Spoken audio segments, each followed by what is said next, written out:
Welcome to the April 4th, 2024 Board of Zoning Appeals meeting. We'll go ahead and call the meeting to order. We'll start with a roll call. I'll start with you, Board Member Reeves. I'm present. And Board Member Langley's present. Board Member Fleischauer. Present. And Board Member Smith. Present. All right. So Board Member Scales, I believe, is absent tonight. May show up later in the meeting. He sent us an email. So let's go to citizen comments. This is open for citizens to be heard on any issue or concern. If you'd like to speak on a specific item on the agenda, please wait until the citizen comment period for that item. For all citizen comments, please fill out a speaker card and hand it to staff. Come up to the microphone and state your name and address. And finally, limit your comment to 2 minutes. So I do have one speaker card up here. So thanks for providing that for us.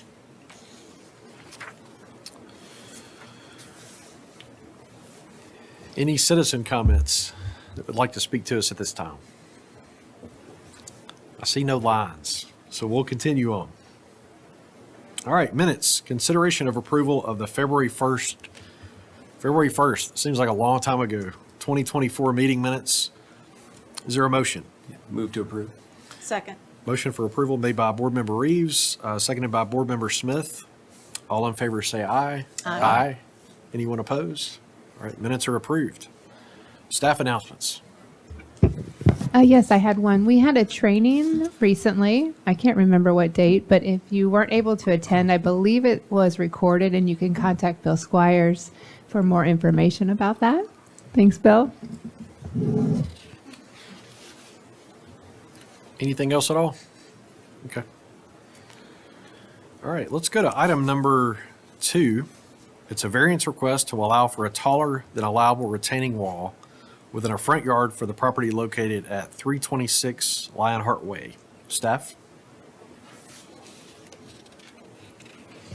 Thank you and good evening. This 1.2 acre lot is located at 326 Lionheart Way within the Avalon subdivision and is zoned PD for Plan District. The applicant wishes to develop the parcel with a single-family home, the designs of which can be seen in the applicant's submitted documents. The Avalon PUD subdivision was approved and platted prior to the establishment of the Hillside-Hillcrest Overlay District and the 500-foot buffer of the Hillside Overlay. This property now lies within the HHO district and the 500-foot buffer of the Hillside Overlay. As shown in the slopes greater than 20% exhibit, the majority of the lot is covered in slopes with grades over 20%, limiting the buildable area for the property to a specific portion of the site. The topography also creates difficulties to the site design and development. This property previously received approval for the following variance requests. 1, to allow more than the maximum allowed 3 retaining walls on a residential site. 2, to allow for retaining walls to be higher than the maximum 2 feet when in a front yard. And 3, to allow encroachments into areas with a slope of 20% or greater. The property was also given the following conditions of approval. First, the maximum number of retaining walls is 7, and the front yard retaining wall maximum is 6, and the homeowner must provide landscaping so that a maximum of 2 feet of the front yard retaining wall is visible. Since the approval of these variance requests, the applicant has had to change their plans. It was discovered that the previously approved retaining walls encroached into a sanitary sewer easement. In order to prevent the retaining wall from encroaching into the sanitary sewer easement, the applicant worked with Lance Fitro in our engineering department, as well as Ben McNeil in water management to design a solution. The solution, which is reflected in the submitted plans, is to raise the elevation of the house by 3 feet. This reduces the grade difference in the backyard, which then reduces the height and number of retaining walls needed in the backyard and eliminates the retaining wall that was encroaching into the sanitary sewer easement. While this reduces the height of the retaining walls in the backyard and reduces the overall number of retaining walls on the site, it causes a portion of the front yard retaining wall to reach a maximum of 8 feet.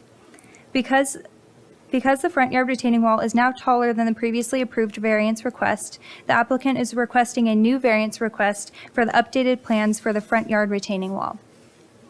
All other aspects of the plans are still in compliance with the previous variance requests that were approved. I will now go into staff analysis. The BZA may authorize a variance only when the request has met all 3 criteria in accordance with the Franklin zoning ordinance and state law. The staff has completed an analysis of the request in light of these 3 criteria. Criteria 1. Where by reason of exceptional narrowness, shallowness, or shape of a specific piece of property at the time of the enactment of the zoning ordinance, or by reason of exceptional topographic conditions or other extraordinary and exceptional situations or conditions, such a piece of property is not able to accommodate development as required under this ordinance. There are exceptional topographic conditions on this site which require the use of retaining walls to provide effective drainage, access, and support for development. Since the previously approved variance request for a 6 feet maximum front yard retaining wall, conditions of the site have caused the plans to change. In order to prevent a retaining wall from encroaching into the sanitary sewer easement on the property, the proposed house has to be raised by 3 feet from the previous plans, which also increases the necessary height of the retaining wall in the front yard. The Franklin zoning ordinance allows for retaining walls located in the front yard of a residence to be a maximum of 2 feet in height. The applicant is requesting retaining wall heights up to 8 feet in the front yard of the property. Due to the exceptional slopes in the property and the location of the sanitary sewer easement, staff finds criteria 1 to be met. Criteria 2. The strict application of any provision enacted under the zoning ordinance would result in peculiar and exceptional practical difficulties for or exceptional or undue hardship upon the owner of the property. Strict application of the zoning ordinance would create practical difficulties in the development of this site due to exceptional topographic conditions that exist. Due to the exceptional slope conditions across the site and the location of the sanitary sewer easement, retaining walls higher than 2 feet in the front yard are necessary to support the house and prevent retaining walls in the backyard from encroaching into the easement. Therefore, staff finds this criteria to be met. Criteria 3. Such relief may be granted without substantial detriment to the public good and without substantially impairing the purpose and intent of the zoning ordinance. Allowing for taller retaining walls in the front yard of this site would not be a detriment to the public good, nor would it impair the purpose and intent of the zoning ordinance. The zoning ordinance limits the number and height of retaining walls on a residential site to prevent a site from being dominated by retaining walls, which may result in aesthetic concerns for neighboring property owners and the community. The applicant has determined that the front yard retaining walls up to 8 feet are necessary to support the proposed house. The applicant has intended to abide by the condition of approval that was put on the previous variance request to have landscaping cover up to the top 2 feet of the retaining wall in the front yard. Staff finds this criteria to be met. Recommended motion. Staff recommends that the Board of Zoning Appeals move to approve the variance request to allow for a taller than allowable retaining wall within a front yard for the property located at 326 Lionheart Way because the criteria for granting a variance have been met. Thank you. Thank you, staff. Is the applicant present for this item? If you could step forward for us, state your name and address for the record, and add any additional comments. Thank you. My name is Hamid Arab. I'm the contractor and the owner for this property. I have no additional comment as what is stated before you. Okay. Our designer overlooked the existence of the sanitary sewer easement. Therefore, he designed 4 walls in the rear of the property, and that could not have been built. So we had to redesign, and by raising the entire house by 3 feet. And that caused the front terrace to raise 3 feet as well. Okay. Thank you for your consideration. Thank you. All right, so next we'll open the public comment. Are there any citizen comments? All right, seeing none, is there a motion to close the public comment? I move to close the public comments. Motion made by Board Member Smith to close the public comment. Is there a second? Second. Second by Board Member Reeves. All in favor say aye. Aye. All right.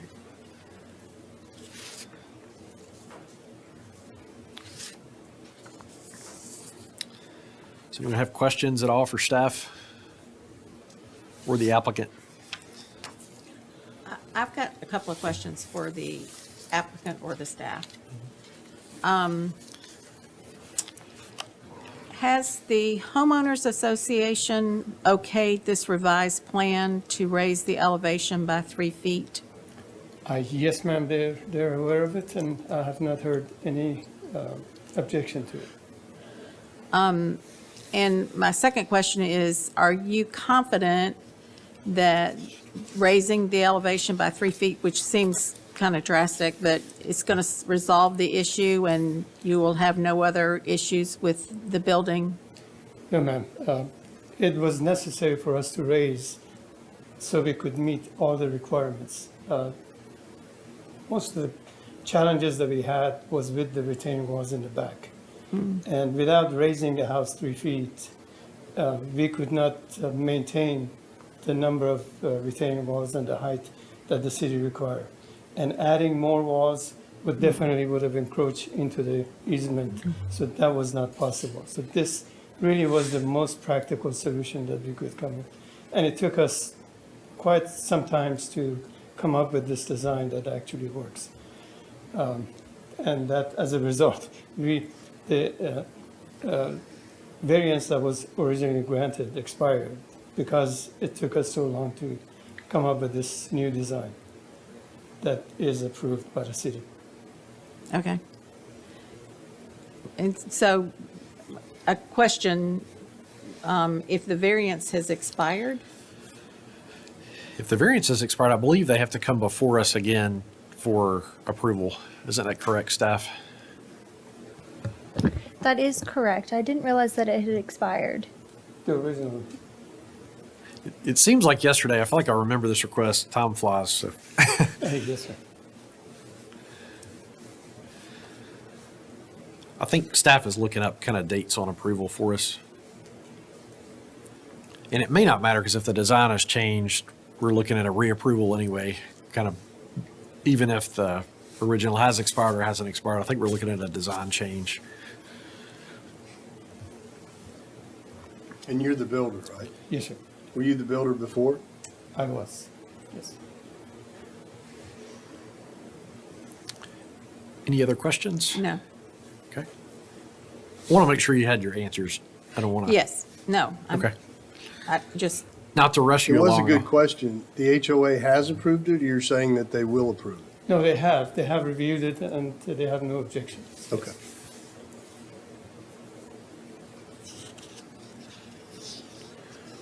Okay, I'm ready to entertain a motion. We'll probably have some discussion, I'm sure, after a motion, but I'm ready to entertain a motion if a board member's ready.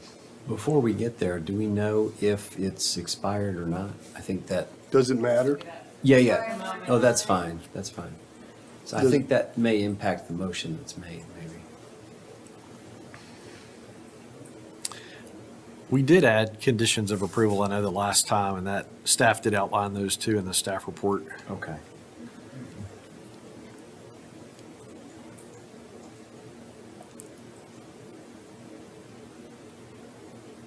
Because last time, while they're looking at that, I'll just kind of recap. I think we, with the last approval, limited the maximum number of retaining walls to 7. The front yard retaining wall maximum was 6 feet, and then homeowner had to provide landscaping so that a maximum of 2 feet of the front yard retaining wall was visible. Yeah, Correct. I remember that. Yep. That does seem like yesterday, doesn't it, Jeff? Yeah.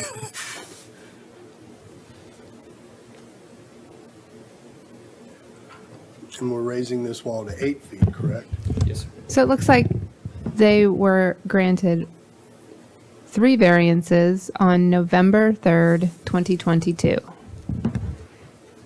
And so that would have expired if they were not given any extensions. Shannon, do you know of any extensions they were given? We weren't aware that this is expiring. We did not ask for extension. Okay. So it seems like you have one variance before you, and perhaps they need 2 more. I guess you can take this one singularly, or you can perhaps defer it to allow a more complete request to Yep, let me ask follow. this, does staff feel like they have an understanding of this item, just given the expirations? Like, I guess from a engineering standpoint, and, I mean, we're looking at, if I were to summarize, I think we're raising the house 3 feet, we're changing walls, it sounds like also. Yeah, you mean pertaining to the other requests? I mean, I'll be Yes. honest, I'm somewhat confused just to kind of have it before us now, kind of thinking through it. Your question, less than a minute ago wasn't clear to me now until we just had that additional comment, so.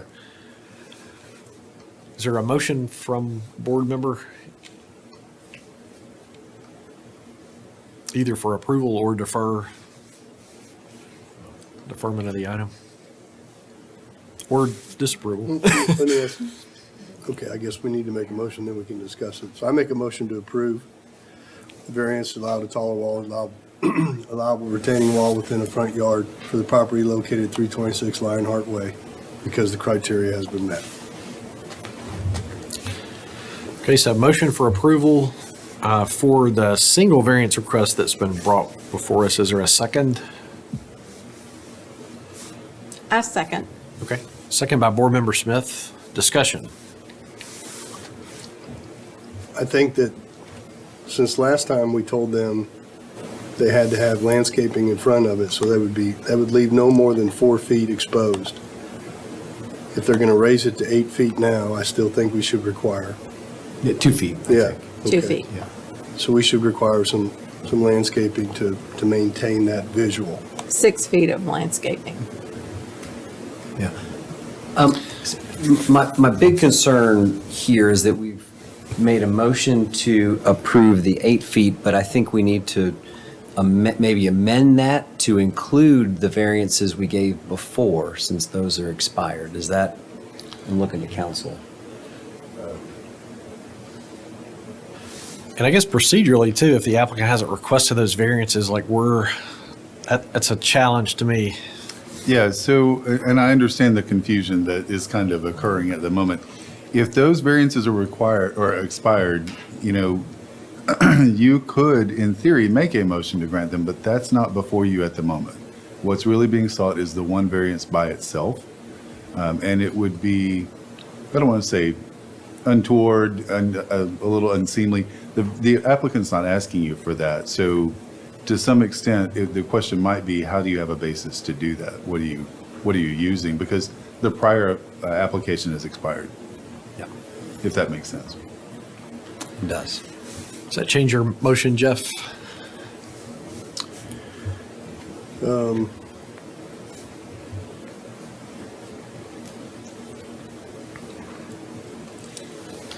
It seemed to me there are 2 ways we could do this. Yep.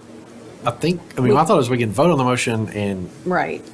Or we could defer and ask for all of the thing to be brought together at one time. The reapproval of the other variances with the additional change for the 6 to 8 foot retaining wall in the front. Yeah.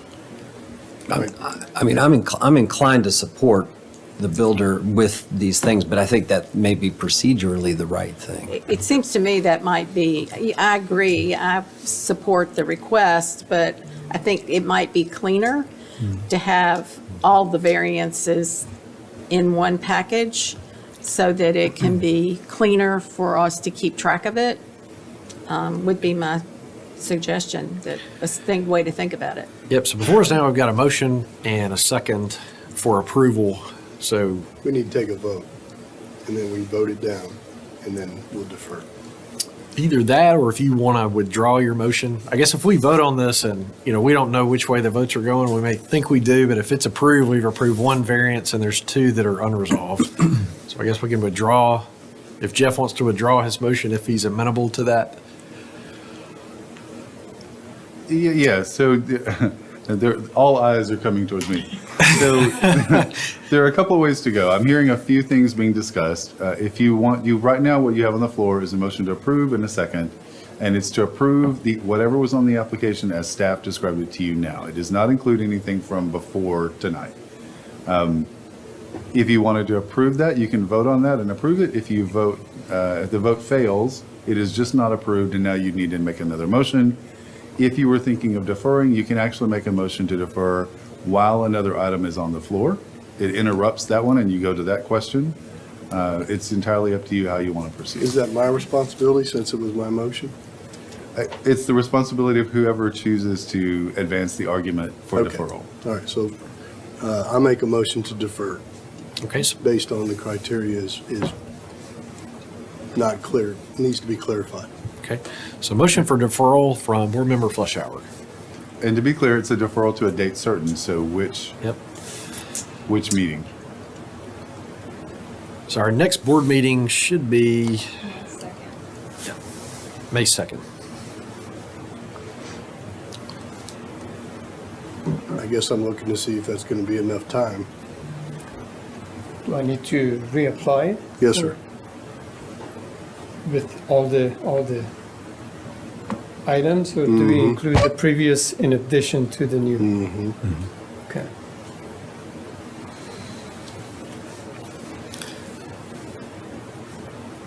Sufficient time then or not? I'm not sure what the deadlines are for the. That's probably tight. The application for the May agenda is Monday, April 8th. Yeah, Yep, so that's there's- not going to happen. There's no way. So if we deferred this to the June 6th meeting, that's the first Thursday in June. Okay, so motion to defer to June 6th.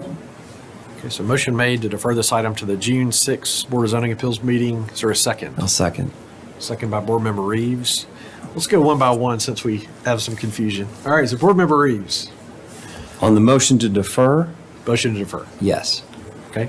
Board Member Langley, yes on deferment. Yes.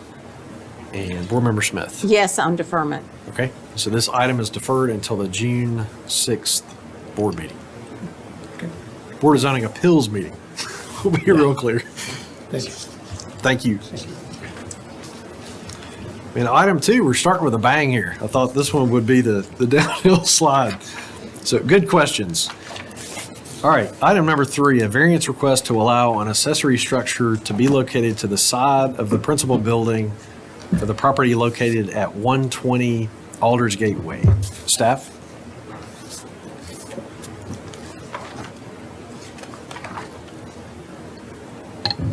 Thank you. This 104.07 acre property is located at 120 Aldersgate Way and is zoned CI Civic and Institutional District. It is within the Flood Fringe Overlay, the Historic Preservation Overlay, and the Central Franklin Overlay. The site is currently owned and occupied by the Franklin First United Methodist Church. The Franklin Farmers Market is looking to relocate, and they are working alongside the church to propose a pavilion for the property for the market. There is a significant portion of the property that is within the flood fringe overlay, which has restricted their options for the location of the pavilion. The floodplain border exhibit shows the existing floodplain border as it exists today in relation to the location of the proposed pavilion. The proposed pavilion is located to the side of the principal building. Staff has determined that the pavilion is classified as an accessory structure, and for the CI district, the zoning ordinance specifies that accessory structures must be located at least 5 feet behind the principal building. For this reason, the applicant is requesting a variance for the accessory structure to be located to the side of the principal building. Because this property is within the Historic Preservation Overlay, it is also required to get approval from the Historic Zoning Commission. This proposal was first discussed at DRC in February 2024, and the board discussed the architectural style of the accessory structure as well as its location. The board noted that the accessory structure should not be visible from Franklin Road to not detract from the Franklin Road Historic District. The current proposed location aligns with this note from the HCC. Then the applicant submitted for a certificate of appropriateness and went to the HCC meeting on March 11th, 2024. The HCC approved the application with the following conditions. 1, the structure must be moved forward of the the structure may be moved forward of the principal structure if necessary to not be located in the floodplain. 2, the arch design fronting Mac Hatcher Parkway is to be removed and simplified to the design of the square entrances on the sides. 3, the application must receive a variance from the Board of Zoning Appeals as the location of the structure is not permitted per the zoning ordinance. 4, the application must meet all the requirements of the City of Franklin prior to the issuance of a building permit. And 5, any additional changes to the approved plans must be returned to the Preservation Planner or Historic Zoning Commission for review and approval. I'll now go into staff analysis.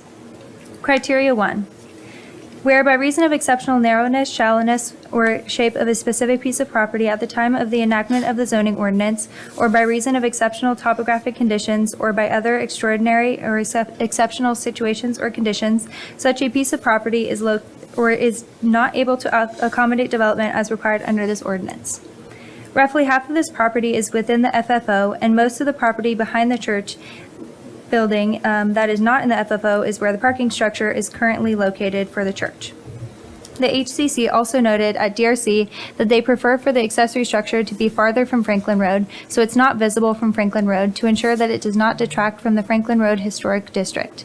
Given the location of the existing church building and parking layout in relation to the floodplain on the property, along with the recommendation from HCC for the accessory structure not to be visible from Franklin Road, the options for the location of the accessory structure are limited.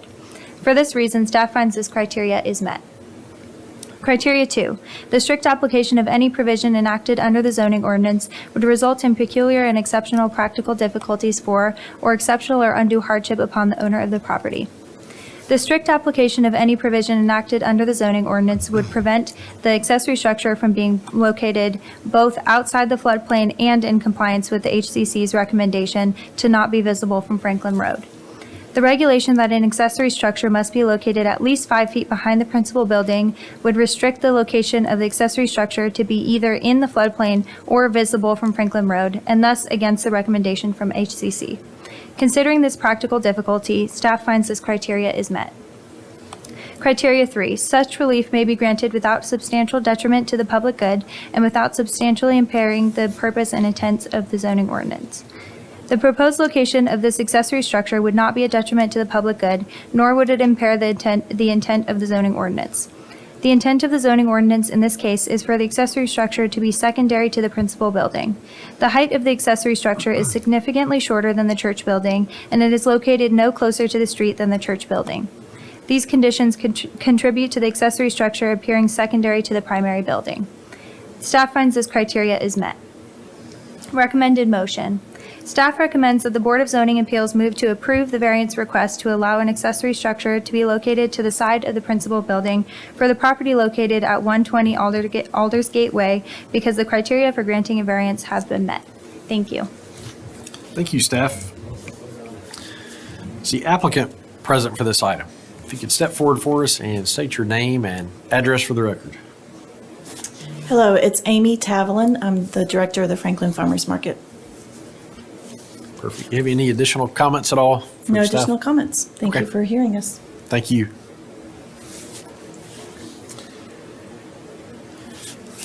Next, we will open the public comment. Are there any citizen comments? All right, seeing none, is there a motion to close the public comment? Motion to close.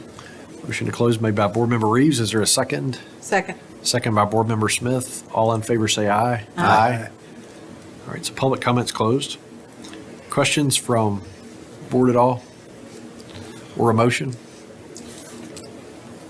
I move we approve the variance to allow an accessory structure to be located to the side of the principal building for the property located at 120 Aldersgate Way because the criteria for granting a variance has been met. Motion for approval made by Board Member Smith. Is there a second? Second that. Second by Board Member Reeves. All in favor say aye. Aye. Anyone opposed? All right, seeing none, the item is approved. So item number 3. Item number 4 is next. It's going to be a variance request to allow parking within the Murfreesboro Road frontage area for a principal building for the property located at 1450 Murfreesboro Road. Staff.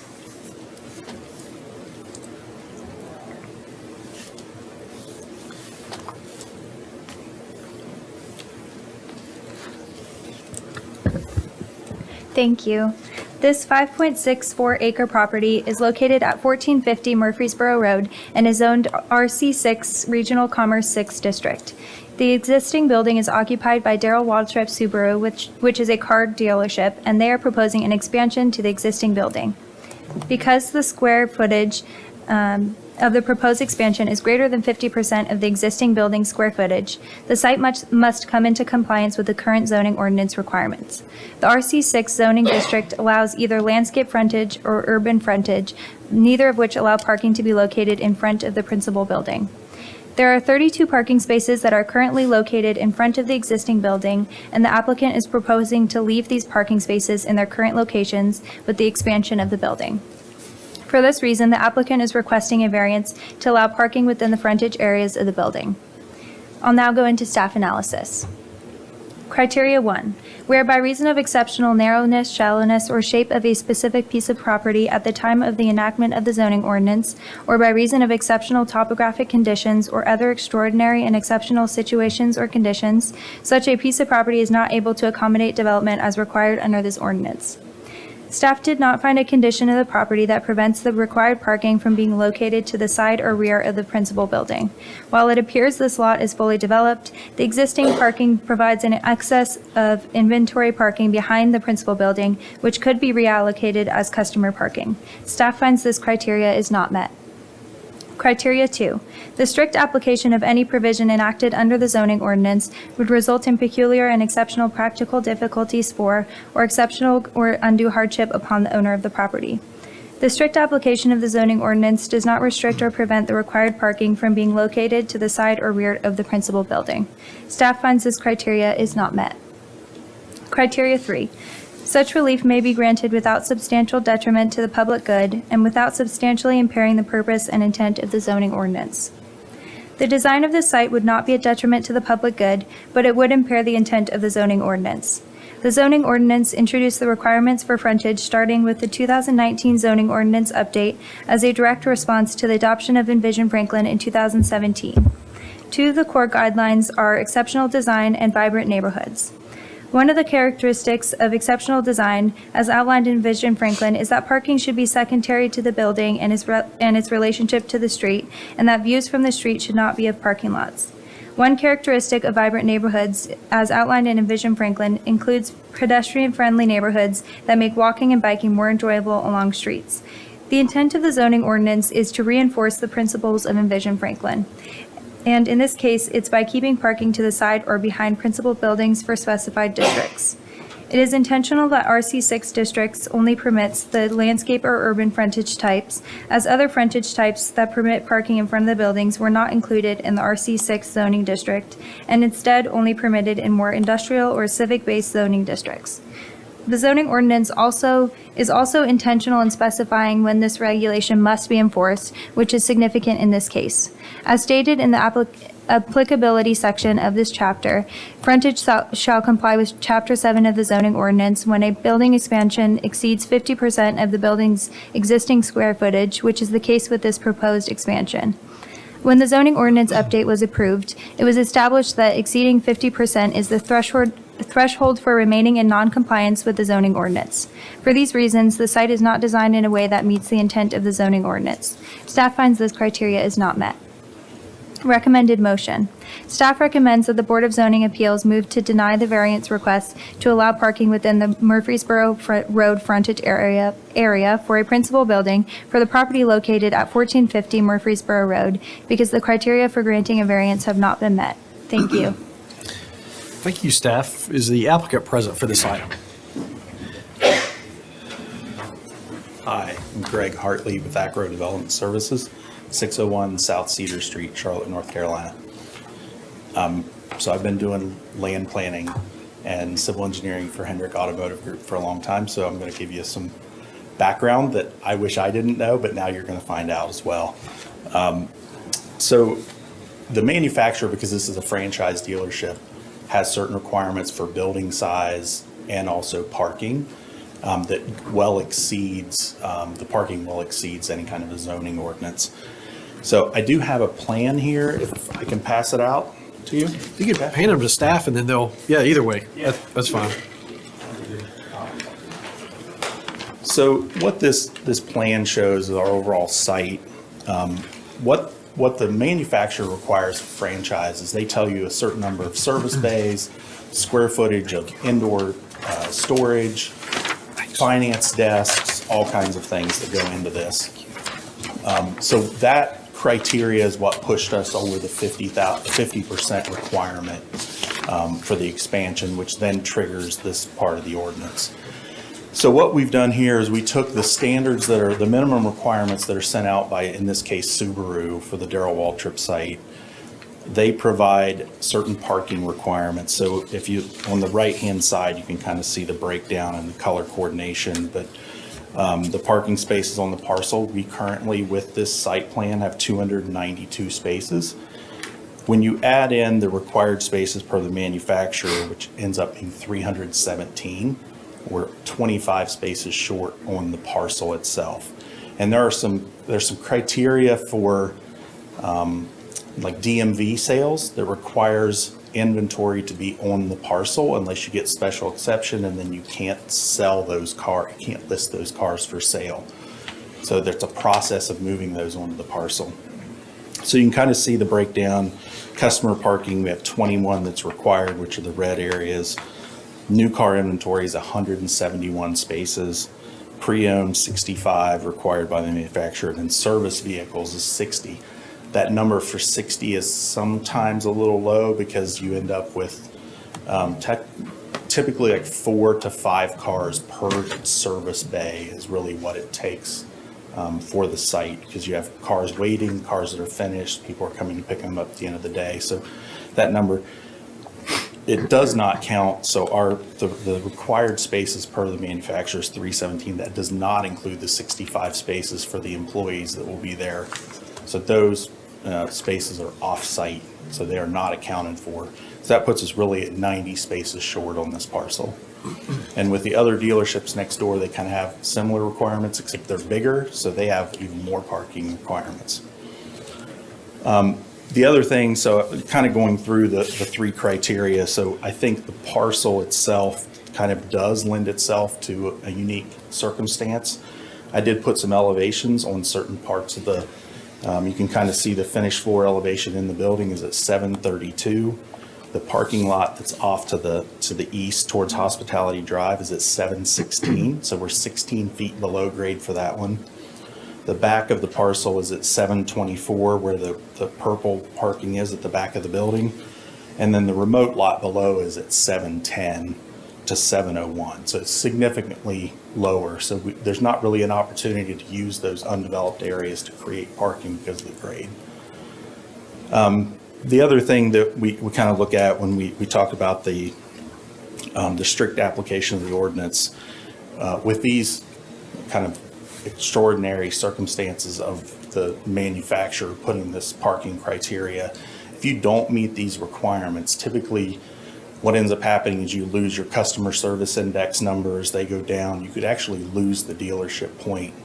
And that is something that is appointed in a certain area based on demographics. So that's kind of the reason it is kind of extraordinary for auto dealerships. The other thing that we looked at is for the safety. So you can kind of see I put the blue arrows in and out. This, because the site is so narrow, all of the service bays are external. So you pull in, you back out, you pull in, you back out. So for that reason, we typically don't let customers behind the front of the building. The front is like showroom, customer lounge. The customers don't go to the back of the building because it's more of like it's not really industrial, but it's more of an operational portion of the property. So you can see, like typically in this instance, we have a gate that we would show at the front, kind of the northeast corner, and then kind of at that break point where it goes from off at like the front end house to the back of house on the left side. Those are lift arm gates, they're pressure plated, so if somebody pulls up really close, they would lift, but it prevents customers from really driving back there and getting into that constant in and out, in and out.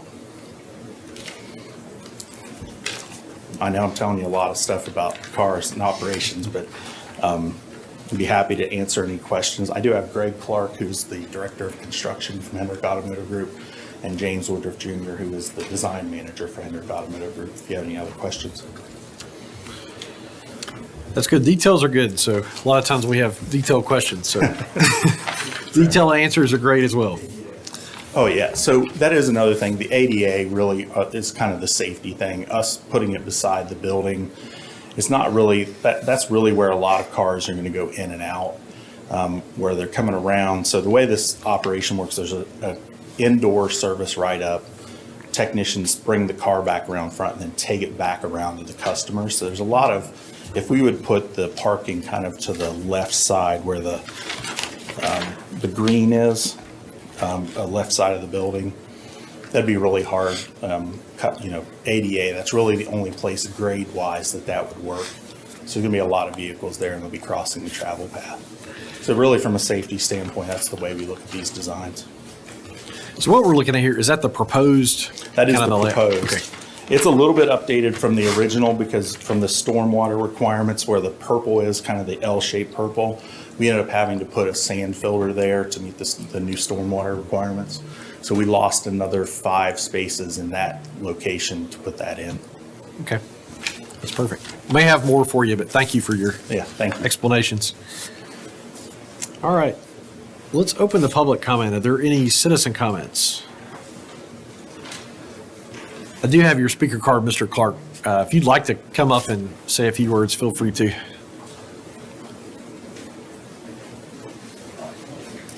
Thank you very much. My name is Greg Clark, and I'm at 6000 Monroe Road, Charlotte, North Carolina. We do respectfully request that you consider this variance. We appreciate, we've been at this site for 40 years, going on 40 years.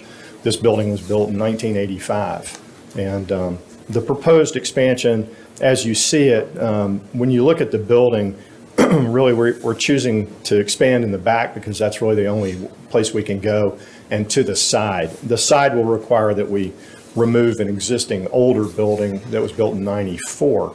But some of the expansion is still under the existing footprint. The front area is just an enclosure of an existing canopy. And while it's expansion, it's still not more dirt moving. The other thing that Greg touched on was safety. And one of the things that's important to note, I think, about this site is we come off the cul-de-sac the roundabout, and you enter the site. We have parts and service trucks that enter that way. We also have trash carriers that go to the rear of the site. So not only do you have the traffic that's going in and out of the service base that Greg mentioned, backing in and out, we have the added safety measure of the trash enclosure being back there, as well as our parts drop-offs. So I think that produces another hazard that would be inherent with putting customer traffic back there. So again, to keep it short, I just hope that you'll consider this and hopefully act in our favor. So thank you very much for the opportunity to speak. Thank you. Are there any other citizen comments? All right, seeing none, is there a motion to close the public comment? Motion to close. Motion made by Board Member Reeves. Is there a second? Second. Second by Board Member Fleischauer. All in favor say aye. Aye. All right, seeing no one opposed, the public comment's closed. All right, questions from the board at all? I've got some questions, if that's okay. So I know that the staff summary said that it's more than 50% of the floor plan is changing. Do you know what that percentage is? I don't off the top of my head, but I can look for that number. I mean, is it close to 50 is what I'm really getting at. Do you guys know? Yeah. We were talking about it earlier. It's somewhere around 7.5% above that 50% threshold. Got it. Okay. Thank you. Okay. So staff, what they're requesting, if they were below 50%, could they keep this parking the way it is? Yes.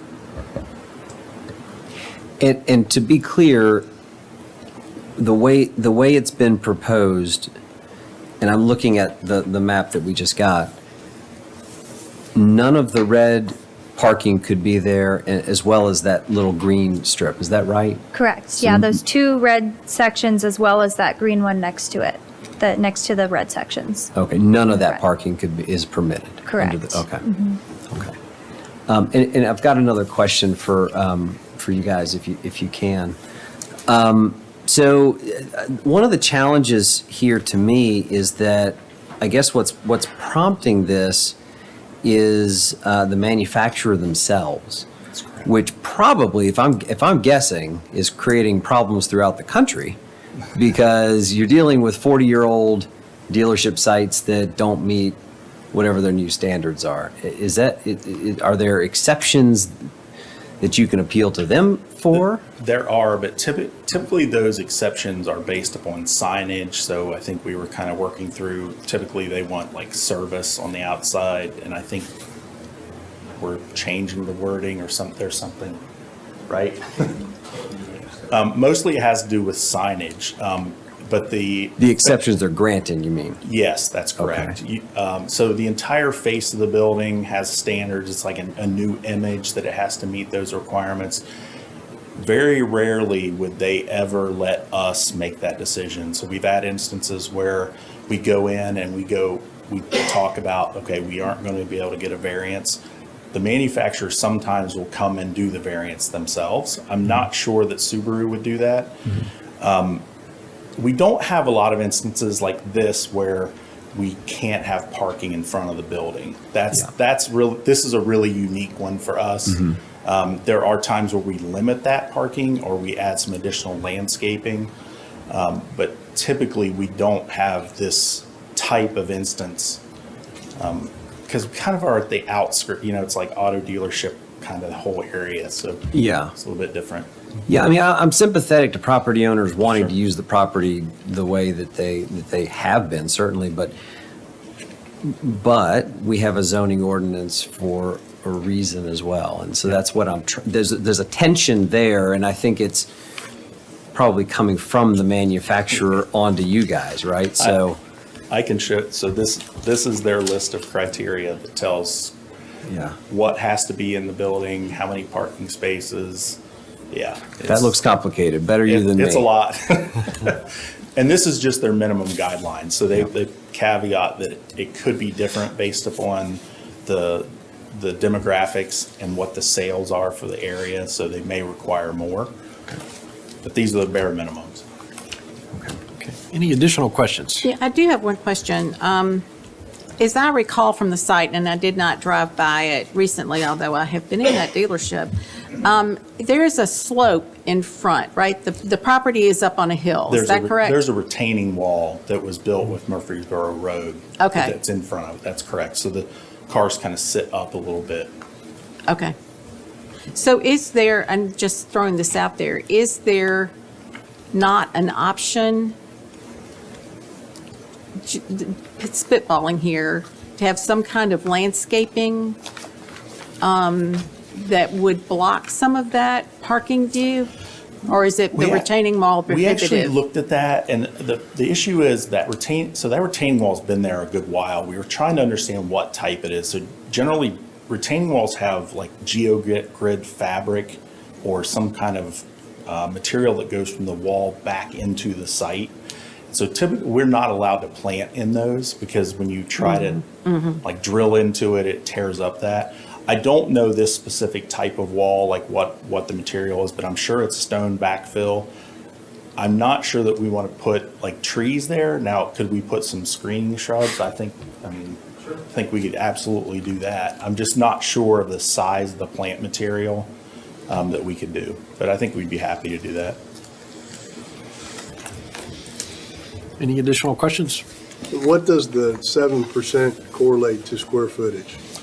So that would be about 2,100, 2,200 square feet. So we're talking about, That you'd have to cut out? yeah, so it'd be like probably 3 service bays. Roughly, Okay.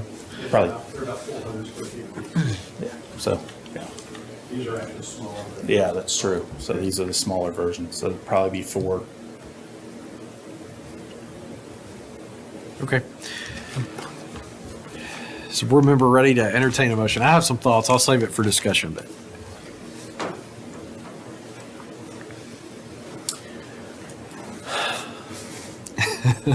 I hate these hard ones because they are hard. I want to get to the discussion, so I'll make a motion to deny, but I'd like to discuss some of the elements. Okay, motion for disapproval made by board member Reeves. Is there a second? Second. Second by board member Smith. Discussion. So I do think criteria 1 is probably met. I think we do have some challenges on this side. I think it is narrow. I think that it's got some slope issues. I'm really struggling with number 2, though. The strict application of any provision, enacted under the zoning ordinance would result in peculiar and exceptional practical difficulties for, or exceptional or undue hardship for the owner of the property. And my struggle there is that this is prompted not because the building isn't working as intended. It's been there for 40 years.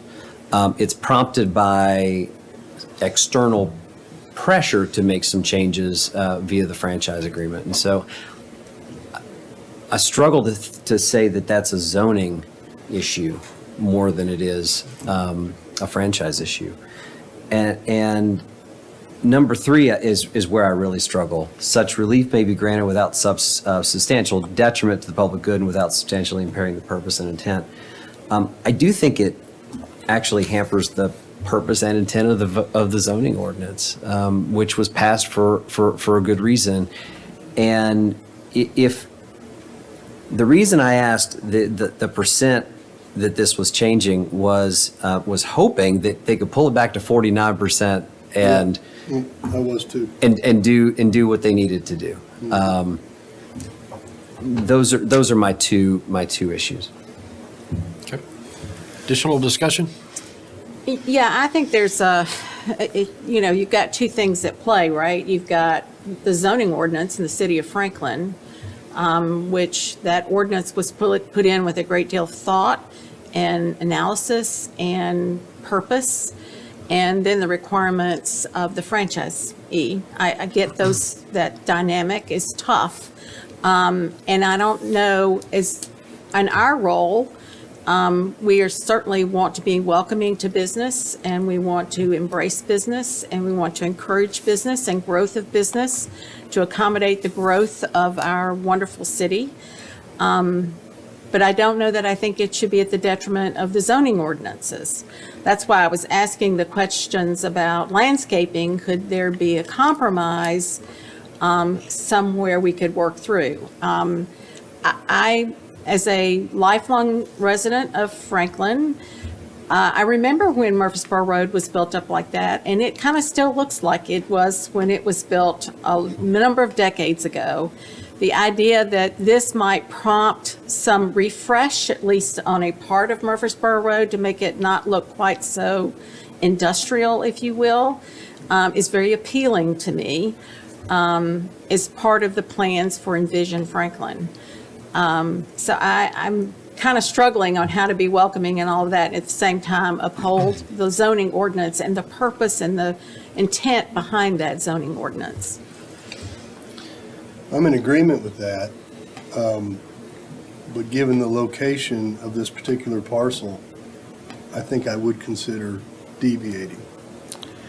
Yeah, I'll add to that. I'm in the middle, so I look at going back to Lee's comments on criteria 1. You know, I look at the lot, and it's definitely unique. There's a lot of unique lots in this area, so no issues there. I do go back to, we've had at least one other application, similar request, maybe even 2 on this same corridor.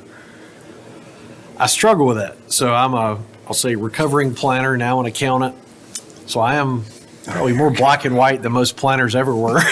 Recovering But planner. I do think that, the alternative. So I look at this lot. I do agree with Envision Franklin. I see the intent there, but I also see kind of what's on the ground currently and like the transformative change that would have to happen for that to really become like a street corridor, Right. like the guidelines are sort of calling for.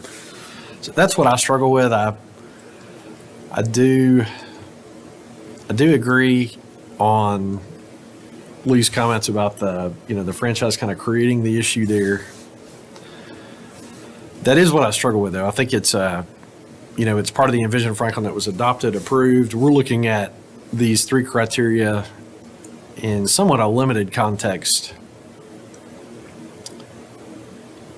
I do think, to the comment kind of on changing the environment or changing the location, if we're adding landscaping, I don't know, the minimalist in me says, hey, we sort of need to improve the corridor, but realize what's there now. I don't know, at what point do the requirements, and this is kind of commentary outside the variance piece, but at what point do the zoning requirements become an impediment to change in the corridor? Is it too extreme to where we won't see that change, just given the location on a major highway? I'm not sure. That's my comments.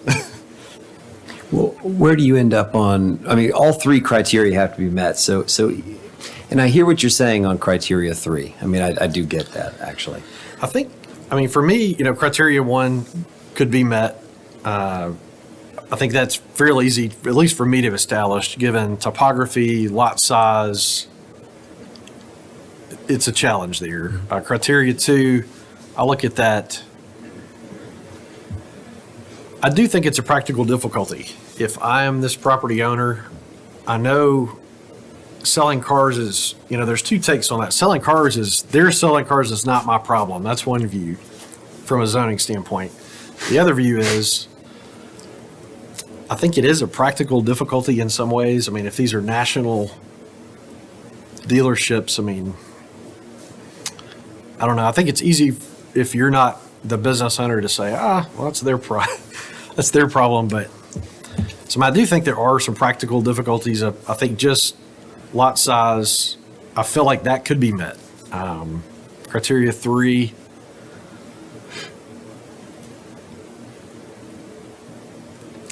that's the sticking point. I think you're rightly, and maybe that's kind of what you're alluding to. Envision Franklin is here. Does it impair the intent and purpose of the zoning ordinance? After we've looked at a couple of these, I'm not sure I think I know what Envision Franklin is calling for on this corridor, but I questioned that with the last application that came through, because what ended up happening is there was no new development on that lot. It was an existing reuse of an existing building there that, could be struggling. I don't know if uses would change that location. I think this area, you have so many curb cuts, and we're farther out from 65, but so many curb cuts in this area, it's a little bit different anyway. And that's tough to change over time. I mean, it's true. But we are further out from, the other side of 96, kind of coming towards Franklin. We have Steak and Shake and O'Reilly's right across the highway. I mean, directly right across from the highway, and they have parking right out front. So you have other parcels in that area that by no means. Which are allowed to be there. Well, as this one does. Yeah. This has parking in Right, front. Correct. conforming to Envision Franklin, right? So in it's other words, the- and only because of the over 50% is. It's the building changing and Absolutely, getting yes, closer sir. to the street and all Absolutely. that that's prompting. Yes, sir. And I do go prompting back the issue. to your comment, Lee, about the red parking spaces there. So I look at this whole site plan, and we're talking about the red and the green, I guess, really that front area there. But I don't know. I feel like I could even support in black and white, which I'll go back to, maybe. It doesn't meet Envision Franklin in the intent, but I feel like criteria 3 could be met, just given what we're looking at and scale, extent, and existing use of the site. Yeah, and I think really coming back to 2, if the question were, can it remain exactly like it is and can we keep the parking there? I think we would all say, yeah. But stress testing that, if they came and said, you know what, we're going to increase the size of the building by 100%, I think we'd look at that and go, well, maybe not. Now, we are somewhere in the middle of that.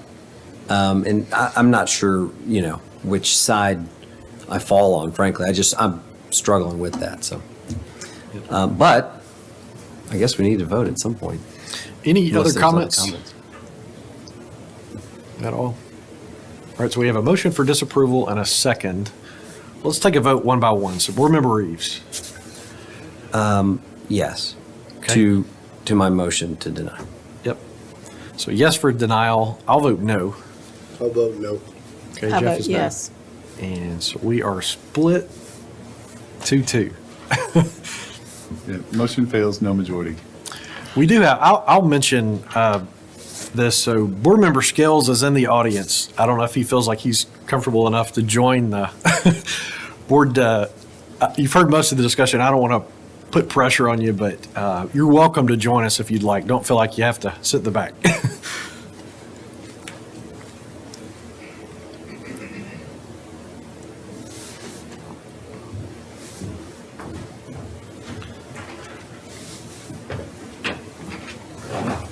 So I had an opportunity to hear some of the discussion. I did not hear the applicant's full presentation.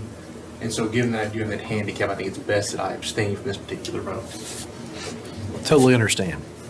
So we're tied 2-2, so motion does not pass, so we're what? Back to, I guess it fails, right? If there's no approval. It fails, and you still need to take action, whatever that action turns out to be. Okay.